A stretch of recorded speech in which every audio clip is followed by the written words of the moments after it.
Today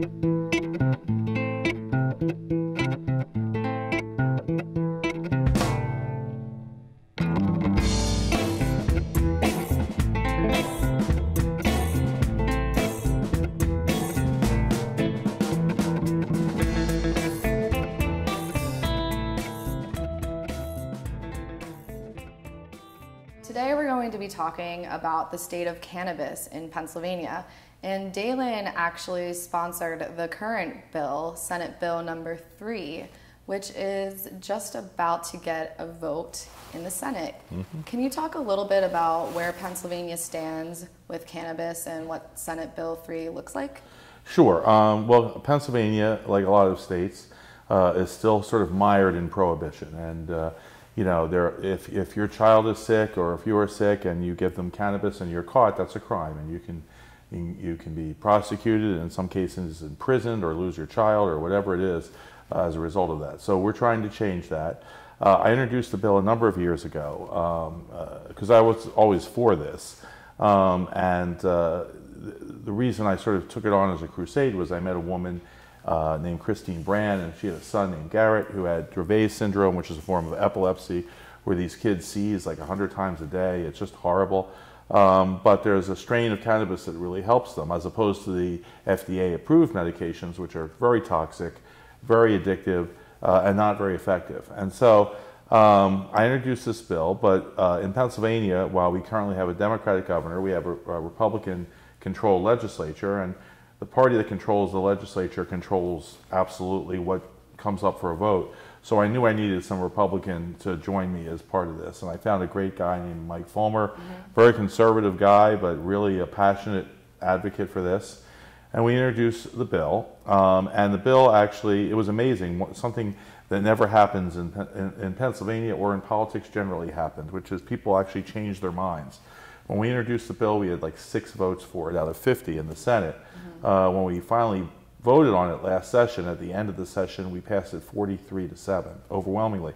Now, we ran out of time in the House. The House didn't have time to deal with it, so it died at the end of the session. We have to redo it in the Senate. They sent it back to us. But we have plenty of time this session. And so we went through more hearings. We passed it out of the State Government Committee. And again, these are Republican-controlled committees, 11-0. And then last week, the Appropriations Committee, 21-4. And so it goes to the floor where next week, where it should pass overwhelmingly. We're going to have a better bill than we had last time, so that's good. We have a governor now who will sign it enthusiastically. You know, then it goes to the House, where we have the majority of votes, and the majority leader, who decides theoretically what is voted on, is a co-sponsor of the bill. That's all good. The bad thing is we have a couple of procedural hurdles we have to get over. Committee chair, who is really difficult, and so forth. But we're working on those, and I'm optimistic we'll get it passed. See, was that long-winded enough for you? That was a good answer with a lot of detail. Yeah. Thank you for that.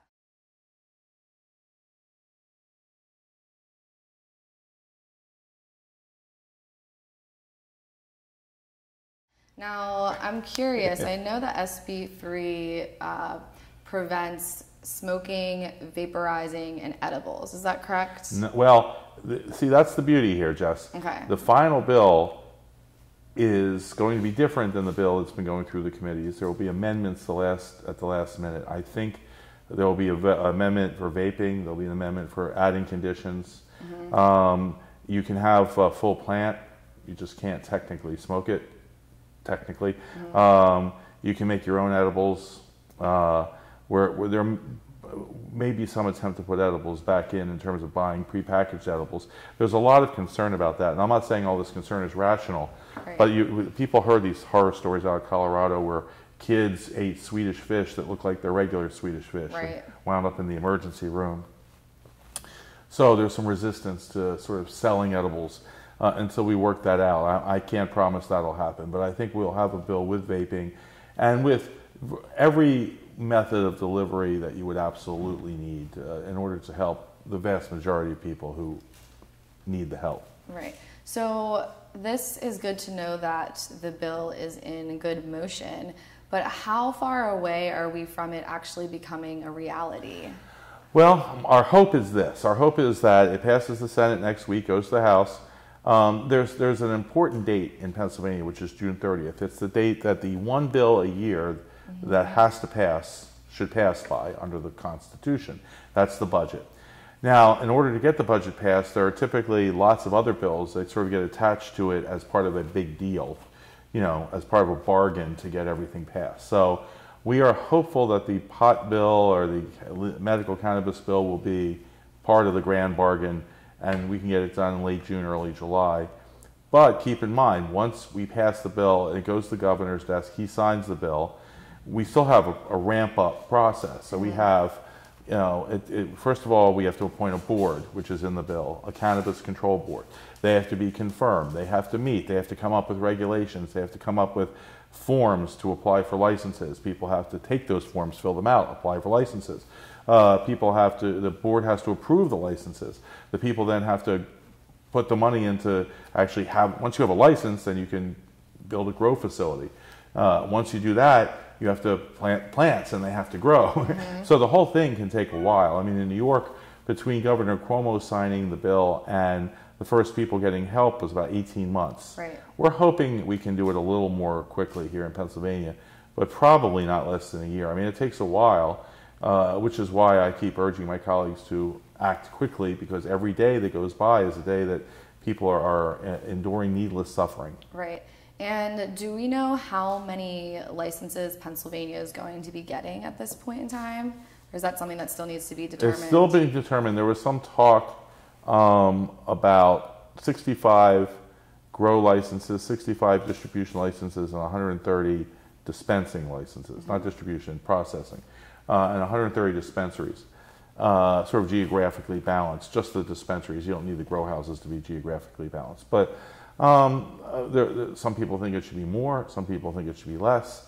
Some people think the fees to get a license should be higher. Some people. So this stuff all comes down to the last minute, because until it's the last minute, the negotiations don't get serious. They're more conceptual. But when you're like the bill's voting tomorrow, we'll really come down. I mean, what we want to do is we want to make sure that this isn't something that can only be dealt with by major corporations and super rich people. We want, but then we don't want just like two dudes in their dorm room saying let's open a dispensary. So it's got to be a happy medium between. There has to be enough barriers to entry that only serious people are doing it, but not so many barriers to entry that only mega corporations can do it. So it's a tough balance to strike, and there's a lot of debate about how that balance is best struck. Yeah. Now, there's 23 states that have some form of legalization in Washington, D.C. Is there any state, including Washington, D.C., that we would be modeling after? We have a different bill, and I think it's a unique bill, and a number of people from around the country have said in many ways it's the best bill. Okay. We're trying to take a little bit from everywhere. There are certain things we have to, that are sort of uniform. One of the things that is uniform is we can't do it in like a drugstore, because federal law prohibits pharmacists and physicians from directly dealing with it. The way it works is physicians would recommend it, that you be given a card to the board would approve it, you would get a card which specifies what strain and blah, blah, blah that you could use. And so, we take a little from a variety of different places, and we're always open to learning more. Whenever a state does something that seems to work, we're happy. We have no pride of authorship. We're happy to plagiarize and just steal ideas left and right.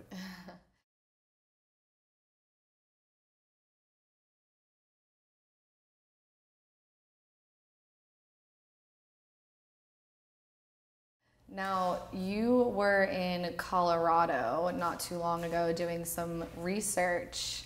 What did you learn about the marketplace over there and how things are working for Colorado people? Well, it's interesting. First of all, Colorado is further along. They have a legal recreational as well. And so that's something that Pennsylvania will take a little longer. Keep in mind all the states so far that have recreational, and I have a separate bill for recreational, but every state that has that has done it through referendum. Okay. We don't have referendum law in Pennsylvania. You can't put things on the ballot, so it would have to be through the legislature, which is a tougher situation. Doesn't mean it won't happen, but it'll take longer. So we went out to Colorado, and it was, a lot of it was not very glamorous. We went to places that tested cannabis for mold, for impurities, or for tested it for content. We went to packaging places and so forth. A couple of things Colorado is doing right, a couple of things they're doing wrong. First of all, the edible situation we've discussed.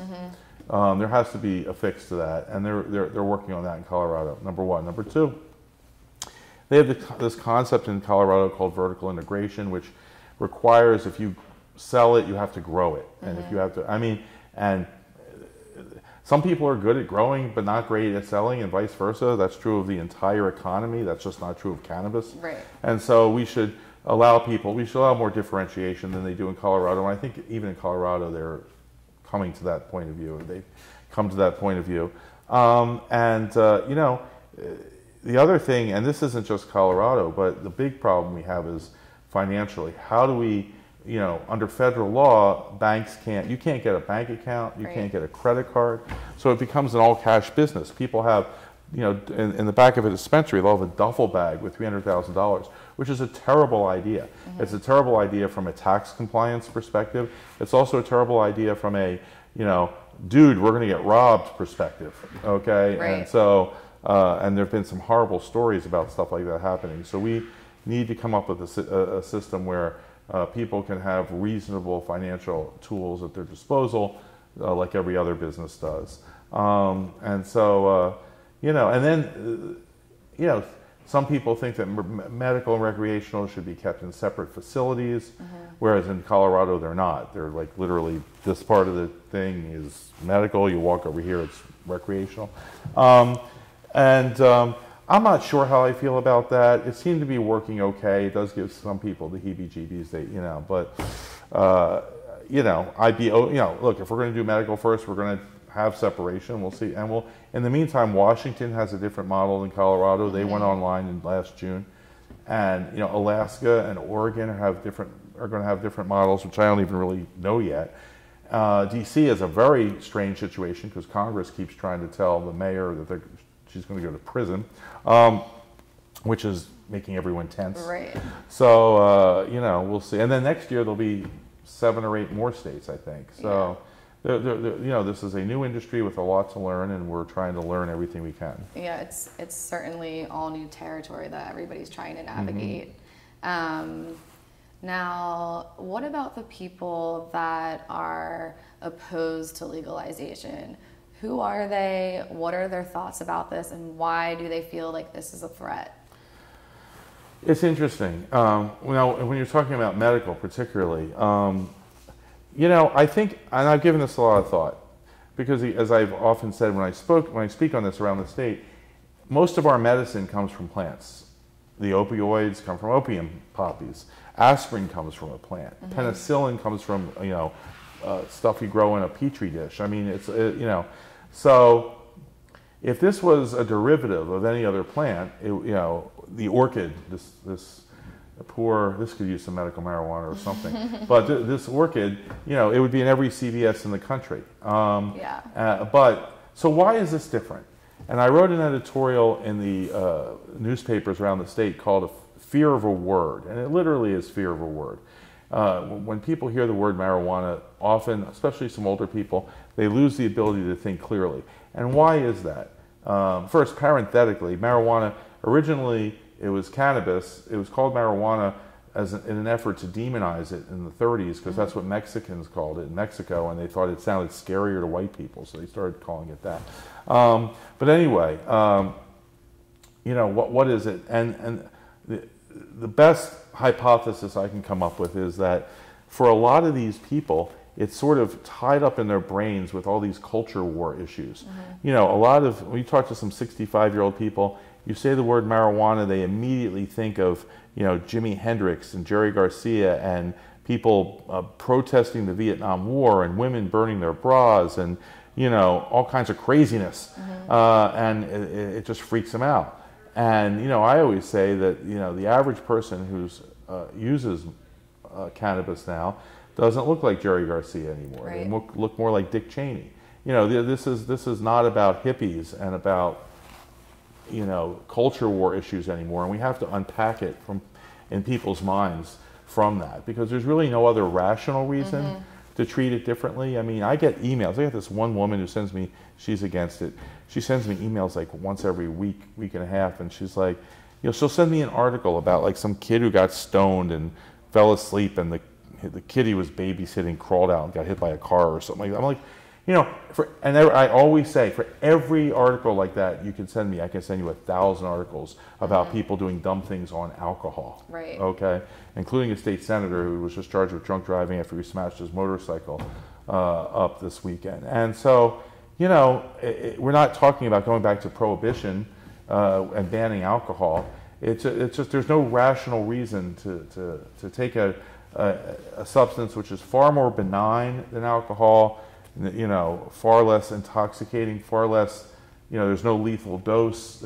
All these things, and treat it in a far worse way than we do. It's just not rational. And so there has to be something else at play.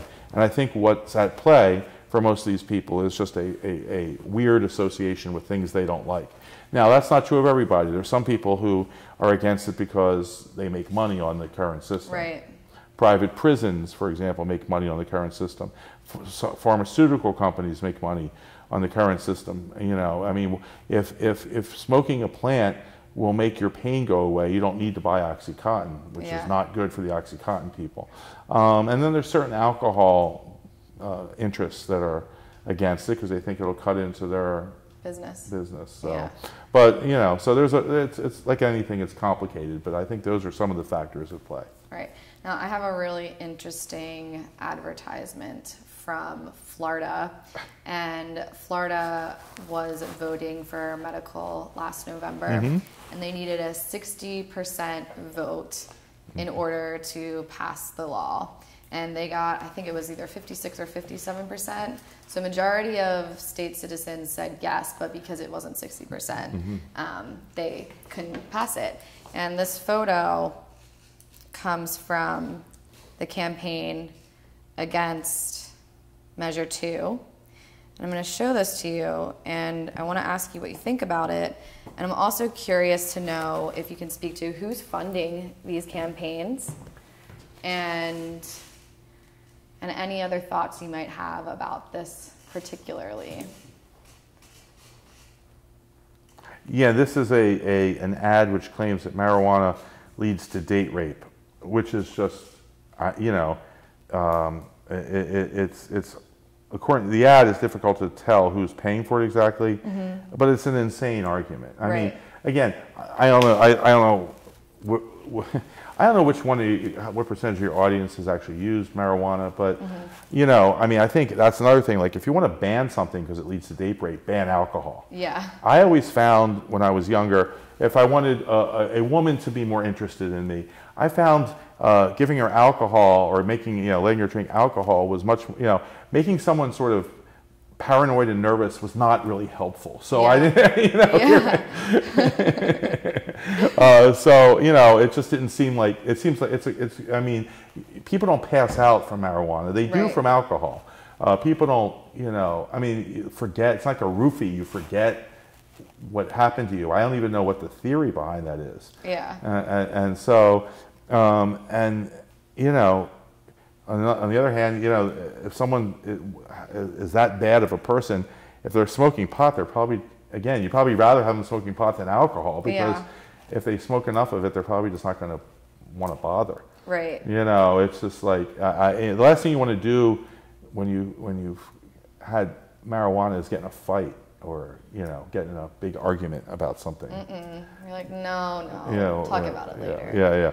So right. So I don't even know what the theory behind that is. Right. But it just goes to shows the lengths that people will go to for scare tactics. And unfortunately, some people out there will see that and believe it. Well, that's true of every insane ad that we see out there. I'm in a profession where there are insane ads, every day. And I would say if you ever are seeing a political ad, it's probably not true. Okay, don't vote because someone says that someone hates old people or whatever it is. It's not true. They're lying to get you to vote for them. Yeah. Exactly. Now, speaking about voting and democracy, how can we get people involved with progressing the scenario in Pennsylvania? Is there anything us state citizens can do to help change the pace of where we're headed with cannabis? Absolutely. I think, as I've been in the legislature for 13 years, and I've seen a lot of lobbyists for a lot of different issues. I've never seen a lobbyist more effective than, or a group of lobbyists more effective than the moms who are fighting for medical cannabis. I mean, they've been just like a buzzsaw. They've been amazing. And, it makes sense. I mean, you're motivated when your kid is sick. You get very motivated. And they've been tremendously effective. You got to meet with your legislator. You got to, get groups of you together. You got to explain it to them, insist on meeting with them, not just a staff person. Get them to commit publicly. One of the things is politicians, I like to think I'm not in this category, but politicians are often timid and scared because they're worried about, doing something unpopular, which creates all kinds of headaches for them for re-election. But, this isn't even controversial anymore. I mean, in Pennsylvania, they did a Pew poll recently. 88% of people in Pennsylvania support medical cannabis. Yes, I did read that. 88%. I mean, you can't get 88% to say the same thing on a poll on anything. If you ask the people of Pennsylvania, would you like to be eaten by wolverines? Less than 88% would say no. Okay, it's like unheard of. But on this issue, it's like virtually everybody. Like when you get to the margin of error, it's like close to 100%. Yeah. And even recreational which is a separate issue, but that's well over 50% now. So this isn't something that's unpopular or that you're going to be paying a price, and it's only going to get more. So I mean, the fact is that a lot of the divide on this issue, to the extent there is a divide, is demographic. Older people are more freaked out than young people. Don't understand why this is illegal. And so, let's put it this way. Every day a supporter of legalization is born and an opponent of legalization goes to heaven. So, over time, what that's going to mean is just there's a demographic wave. Prohibition is a dead policy walking. It's going to be gone. And so, you got to try to make the case to elected officials they should be on the right side of history here. They don't want to be one of those people who voted against eliminating prohibition in the 30s. People think you're a tool. Yeah.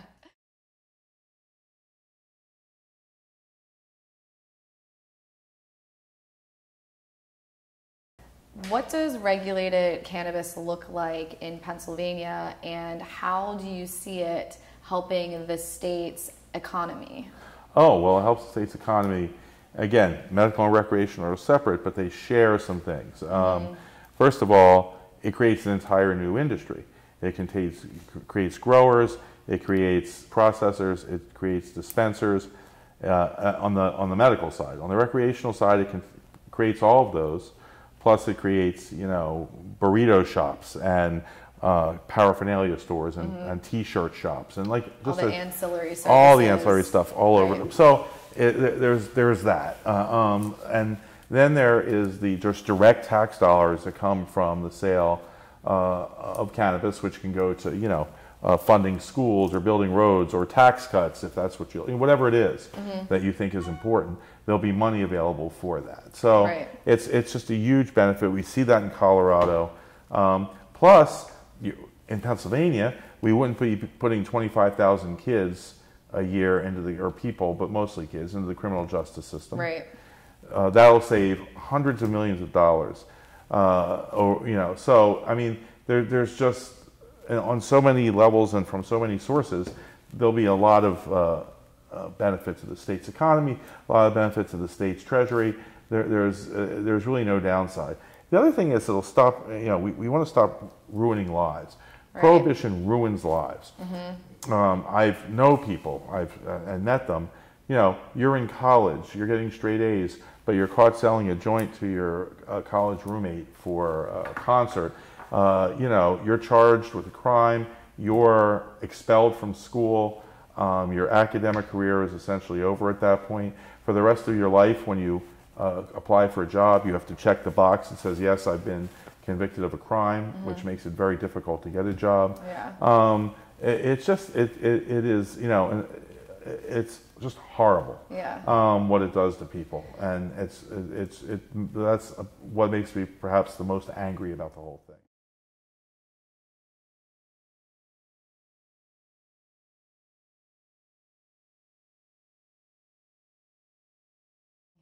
Now, when you were in Colorado, I read somewhere that you actually took a couple hits, and you told CBS News about that. What was the general public's reaction to knowing that one of their state senators is trying out some samples?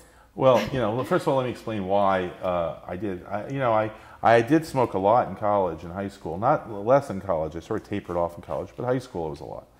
But I hadn't really smoked much recently. I just haven't. And so one of the things the people who are against legalization would argue is, oh, this is nothing like what you smoked back in college. It's so much more potent now. You smoke one hit of this and you're going to be flying out of windows or whatever it is. So I thought it was important to speak with knowledge on that. Investigate. Right. So me and my staff did a couple of hits from a vape pen, which did not exist when I last smoked it. You know, I did not feel, I only did a couple, 3 maybe, but I didn't feel that it was a dramatically different experience than when I was younger. Right. I mean, I was younger, I would do a lot more sometimes, so I didn't do 8 or 9 or 10, maybe it would have, I didn't want to get to the point where it was be uncomfortable, but you know, I just wanted to sort of get a sense of it. Also, I mean, I'm out there exploring the industry. It would just be negligent not to explore the industry. So I did that. It was a funny story because I came back and I wrote this editorial about all the things I learned out there. And the newspapers weren't that interested. They were just like, they weren't going to print it. They didn't, you know. So I thought, knowing the press as I do, I tweeted that I actually smoked someone I was out there, and then within 30 minutes I got about 35 phone calls. New York Times, BBC, you know, everyone wanted to interview me, and because now they had a hook, you know. So, but now in terms of the reaction, I'm very lucky. I have a district which is a 265,000 people living in a Shangri-La that is, you know, very progressive, and you know, no one from my district really cared. I did get a lot of negative feedback from like central Pennsylvania, but not even so much that I smoked it, because people, you know, smoke it out there. It was more that I used taxpayer dollars to go on the trip, which we do all the time for fact-finding trips on less controversial issues. When we're passing a major bill to reform railroads, someone goes out and looks at, you know, goes to Illinois and looks at their railroad system. You know, no one cares, no one pays attention to that, but it's the same thing. So, but they were just mad that I used taxpayer dollars to go out there, and it got a couple emails, you're using taxpayers' money to go smoke pot. And I would just make the point, no, I didn't use taxpayers' money to go smoke pot. That implies that was the purpose. Okay, if I wanted to smoke pot, that was my goal, you could do it here. I know people, you could do it here. I don't need to fly, I hate to fly. You don't need to fly to Colorado to do that. I don't need to spend 4 days going through, you know, mold detection units and like weird machines that go, you know, to smoke pot. I mean, that was silly. That was not the reason I went out there.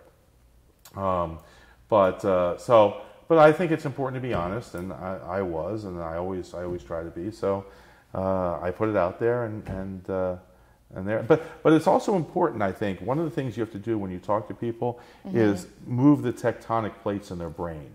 And so one of the things I always say when I talk about this issue to people is adult responsible marijuana use. Because at first people are like, what do you mean responsible marijuana? Like they think there's no such thing.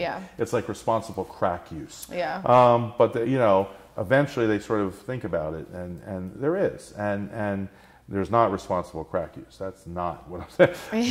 But you know, you can have a martini when you come home from work. You can have a hit of a vape pen when you come home from work, and you can sit down, watch some TV or whatever, and you're not hurting anybody, and that's the point we're trying to make. Yeah, absolutely. So I'd like to sew our piece up with a popular question that we ask all of our interviewees, and it's, how do you spread the sparkle? Sparkleberry Lane encourages everyone to live consciously around the music and world we love, and we sum it up by saying, spread the sparkle. You're doing great things with the Cannabis initiative, but you're also doing a lot of other things. Do you want to take some time to mention those? Political things, or just how I personally spread the sparkle? Well, I mean, you could answer it how you personally spread the sparkle, or you could answer it with your political engagements, whatever you feel. My wardrobe's a little odd sometimes. I try to think that spreads the sparkle a little bit. You can spread the sparkle through and fashion. I'm a big fan of 70s prog rock, which is a dying form of music. So I try to, force it on the young people as much as possible to keep that alive. I feel that's really important. But politically, we're doing a lot of things on animal rights. That's been a big issue I've been dealing with recently. Minimum wage I've been dealing with now. Income inequality generally, mandatory paid sick leave and family leave for people who have a sick relative. Right. There's only 3 countries in the world who don't have any paid family leave, and we're one of them. Oh. Places like Rwanda and Afghanistan have paid family leave, and we do not. It's just America. Yeah, well, it's because we're controlled by a few billionaires right now. Campaign finance reform is another big issue. Gerrymandering, for those who know what that is, it's just, you'll think that people, when you'll see the lines for congressional districts, you'll think people did a whole lot of vaping before they drew those lines. It's incredible. So there's a lot, and it's all to make sure your vote never matters. So there's a lot of issues we're trying to deal with on a day-to-day basis. Tonight I'm going to speak at an event, sort of an anti-death penalty event. So, I do what I can, and hopefully we can make a little bit of a difference over time. Well, I think you're doing a great job, and I just want to thank you for your time and the information you've given to us at Sparkleberry Lane. We're really happy to be raising awareness around the cannabis issues in Pennsylvania. Sparkle out. Yeah. We'd like to thank Senator Daylin Leach and the Electric Factory for allowing us to spread the sparkle from the city of brotherly love. I'm Jessica Dugan, reporting for Sparkleberry Lane.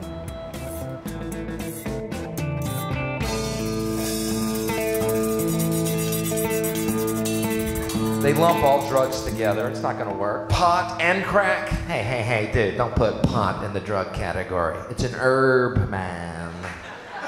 Like tea. It's not a war on drugs. It's a war on personal freedom is what it is, okay? Keep that in mind at all times. Thank you.